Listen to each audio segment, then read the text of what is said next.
Hazrat Abdullah bin Umar radiallahu ta'ala anhuma, it comes about him that if he ever missed a jamaat, not that he missed his salah, that was unthinkable.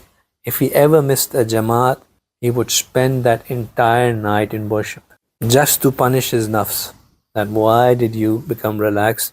Or not even that he would have relaxed, but just so that it does not happen again, and he's mindful of not missing or clearing his task before the jamaat time, he would spend the entire night in worship.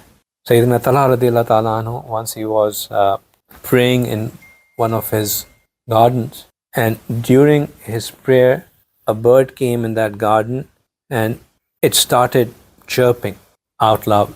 So Talha radiallahu ta'ala anhu got distracted and he felt this urge to look at this bird who was chirping in such a beautiful manner. So after he finished his salah, he went and sold that and gave that garden away. He didn't sell it, he gave it in sadaqah. He said that a garden that became a reason for my khushu to be disturbed in salah, I don't want to have that garden.